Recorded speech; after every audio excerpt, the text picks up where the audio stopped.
Bon matin. Aujourd'hui, nous sommes dans Matthieu, le 20e chapitre. Nous rejoignons des aveugles sur la route de Jéricho et nous allons demander au Seigneur ensemble, ouvre mes yeux.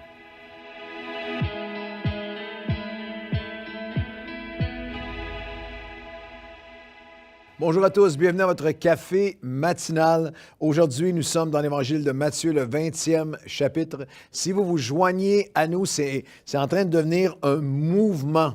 Je suis tellement encouragé par tous les courriels qu'on reçoit de gens qui ont embarqué avec nous dans ce voyage, cette aventure, alors que nous traversons les évangiles. Nous sommes dans Matthieu, le 20e chapitre, mais nous faisons un café matinal par chapitre d'ici la fin de l'année. On va terminer l'année avec ayant couvert les 4 évangiles. Alors, joignez-vous à nous. Si vous commencez, peut-être que vous êtes sur notre site, sur notre page à Nouvelle Vie, si vous êtes sur notre page Facebook ou notre chaîne YouTube, ou peut-être sur On est ensemble, peut-être des tout nouveaux avec EMCI. Bienvenue à tous et on reçoit du courriel de partout en ce moment à travers le Québec. Quelle joie, je salue nos amis de France, bien sûr, qui sont très fidèles à nous écrire pour dire qu'ils sont embarqués avec nous dans l'Évangile chapitre par chapitre. Je veux saluer des amis aussi d'Abidjan, Côte d'Ivoire, Congo-Kinshasa, Congo-Brazza et aussi d'Haïti. Vous traversez des temps extrêmement difficiles, mais vous écrivez pour dire que vous suivez. Il y a des groupes maisons qui se sont branchés, des églises maisons qui se sont branchés sur les cafés matinaux et qui veulent traverser avec nous les évangiles. Alors, partagez avec tout le monde. Je pense que ça va être, on va continuer de chapitre en chapitre. À la fin, on va avoir vu, vécu et reçu et compris, peut-être intégré les évangiles comme jamais. La parole est vivante et elle fait son œuvre en nous. Et aujourd'hui, dans Matthieu, chapitre 20, on va prendre une portion de Matthieu 20 à partir du verset 29 où nous lisons. « Lorsqu'ils sortirent de Jéricho, une grande foule suivit Jésus, et voici 2 aveugles, assis au bord du chemin, entendirent que Jésus passait et crièrent « Aie pitié de nous, Seigneur, fils de David. » La foule les reprenait pour les faire taire, mais ils crièrent encore plus fort. « Aie pitié de nous, Seigneur, fils de David. » Alors Jésus s'arrêta, les appela et dit, « Que voulez-vous que je fasse pour vous? » Ils lui dirent, « Seigneur, que nos yeux s'ouvrent. » Et Jésus, ému de compassion, toucha leurs yeux et aussitôt ils recouvrèrent la vue et le suivirent. Alors c'est un moment, une capsule, mais en fait, c'est une prière à travers toute la parole de Dieu. De l'Ancien, on va faire un survol dans quelques minutes, mais toute la parole de Dieu entière nous appelle à demander au Seigneur qu'il puisse nous donner sa vision, sa perspective. Il y a une guérison physique qui a pris place ici, mais nous avons besoin, dans chaque saison de nos vies, de cette guérison spirituelle, de cette perspective, de cette vision spirituelle. L'apôtre Paul dira dans 1 Corinthiens chapitre 2, versets 6 à 12, c'est un verset fabuleux, où il dit « Cependant, la sagesse que nous présentons, que nous prêchons, l'Évangile, n'est pas de ce siècle, ni des chefs de ce siècle qui vont être anéantis. Tous les autres perspectives, chefs, les grands vont passer, mais nous prêchons la sagesse de Dieu, mystérieuse et cachée, que Dieu, avant les siècles, avait destinée pour notre gloire, sagesse qu'aucun des chefs de ce siècle n'a connue. Mais comme il est écrit, ce sont des choses que l'œil n'a pas vues, que l'oreille n'a pas entendues, les choses que Dieu a préparées pour ceux qui l'aiment. Elles sont révélées par l'Esprit. De même que l'homme connaît les choses de l'homme par l'Esprit de l'homme, de même personne ne connaît les choses de Dieu si ce n'est par l'Esprit de Dieu. Alors il y a cette pensée hallucinante que comme chrétiens, nous avons accès à une perspective, nous avons accès à voir à un royaume, à une vision que seulement l'Esprit de Dieu peut nous donner. Et c'est vraiment ces 2 aveugles sur la route de Jéricho. Jésus leur a posé une question assez fabuleuse. « Que voulez-vous que je fasse pour vous? » Et il y a plein de choses qu'on demande à Jésus de faire pour nous. Mais il y a une peut-être qu'il est facile pour nous de négliger et qu'on doit s'arrêter aujourd'hui et dire « Seigneur, ce que je voudrais que tu fasses pour moi, ouvre mes yeux à nouveau. Ouvre mes yeux spirituellement, ta perspective, ta vision de moi-même, des gens autour de moi, de ce qui se passe dans le monde autour de moi, de ce que tu veux faire en moi et à travers moi.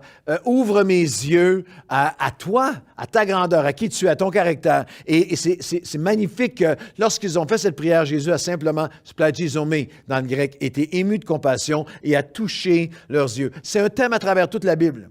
Ça commence même avec les bergers, les leaders. Dans Zacharie, chapitre 11, et au verset 17, nous lisons « Malheur », c'est un langage assez dur, « Malheur aux bergers de Néant ». Quel titre, quelle appellation. « Malheur aux bergers de Néant, parce que son œil a été desséché, son œil s'est éteint. » On parle de leadership spirituel, où il est possible d'être là en fonction et d'avoir perdu ton œil spirituellement. J'aimerais vous dire que c'est, vous confesser que c'est une poursuite pour moi. C'est une poursuite de vie après plus de 40 ans de ministère. C'est une poursuite de vie de dire, Seigneur, redonne-moi tes yeux, ton œil pour l'Église, pour ton peuple, pour les gens autour de moi, pour les gens que tu m'as confiés, pour le développement des personnes que Dieu a mis sous ma garde, pour leur épanouissement.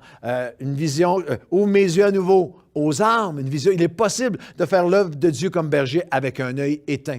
À qui, en cette pandémie, il y a plusieurs en ce moment qui ont besoin d'être renouvelés. Comme si la pandémie était pour empêcher le royaume de Dieu ou l'œuvre de Dieu. J'ai besoin d'entendre la voix de Dieu qui dit « Malheur aux bergers, aux leaders à l'œil éteint, desséché ». Cet appel-là, il part de l'Ancien Testament, là où il n'y a pas de Hazon, là où il n'y a pas de vision, le peuple périt. Et vous pouvez traverser chaque livre de la Bible. Vous arrivez au dernier livre de la Bible, au message de Jésus aux 7 églises, dans l'Apocalypse, chapitre 1 et 2, où il dira à l'église des temps de la fin, l'église de Laodicée, « Tu ne vois pas, tu es aveugle à ta pauvreté, parce que tu dis, je suis riche, je me suis enrichi. Je n'ai besoin de rien.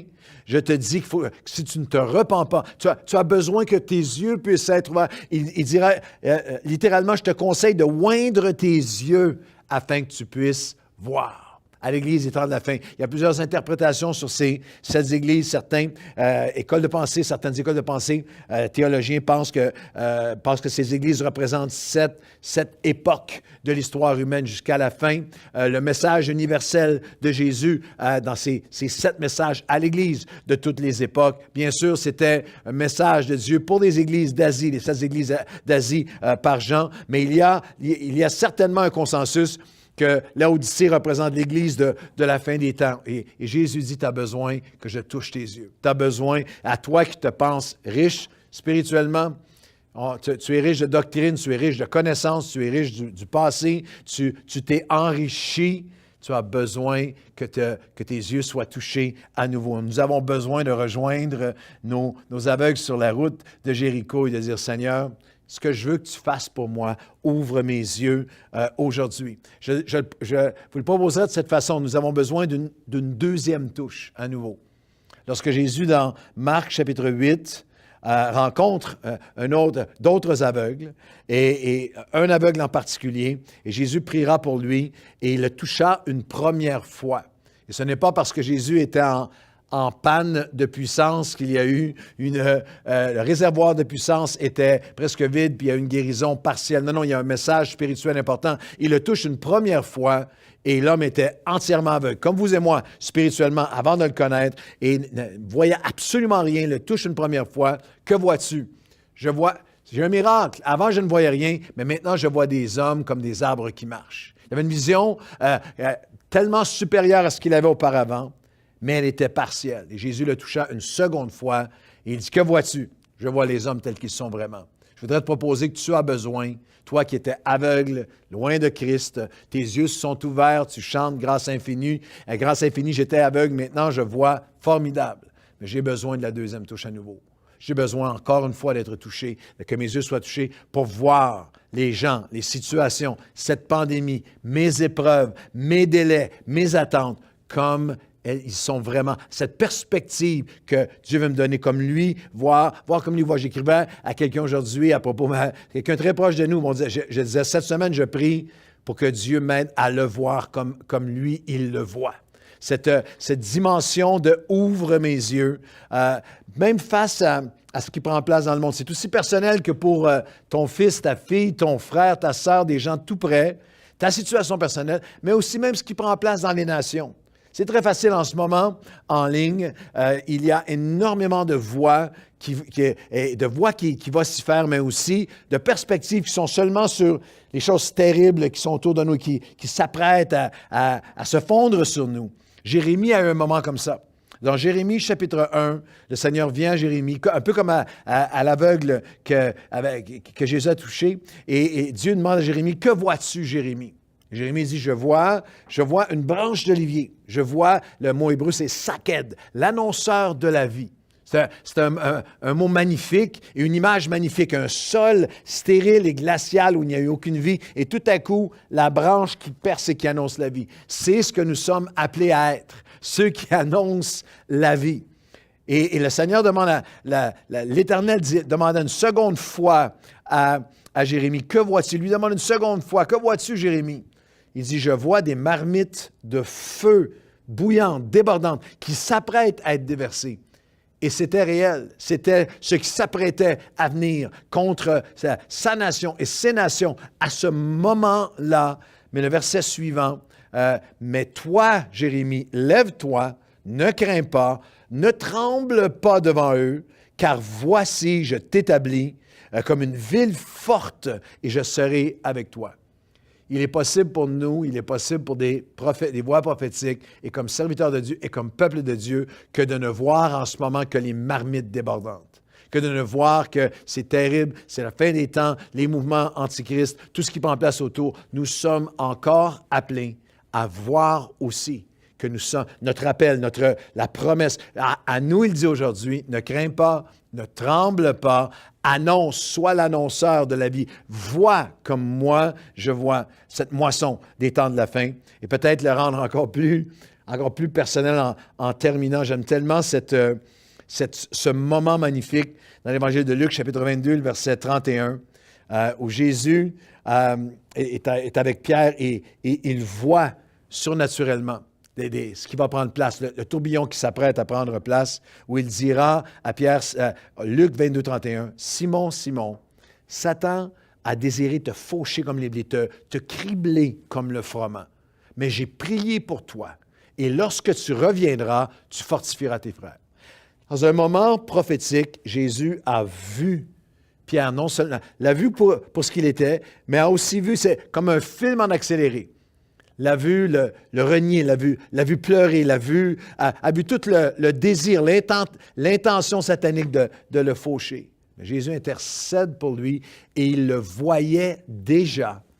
Il le voyait déjà 50 jours plus tard à la Pentecôte, ouvrant la porte à l'Église qui était pour changer le monde. Je crois qu'il l'a vu dans la maison de Corneille en train d'ouvrir l'Évangile à tous ceux qui étaient hors d'Israël, à nous, à cet Évangile qui était pour changer la terre. C'est très humain, dans nos limitations humaines, ce n'est pas très difficile de voir les faiblesses des gens, de voir les échecs, de voir ce qu'en eux nous déçoivent ou nous blessent.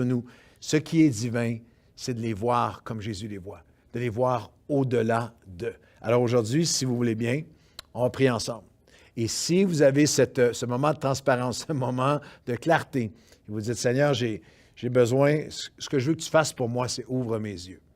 J'ai besoin de ta vision pour quelqu'un près de moi, pour ma situation, pour cette pandémie qui dure et qui est si longue à se terminer, pour une épreuve que je vis, pour une question sans réponse, je ne vois plus comment.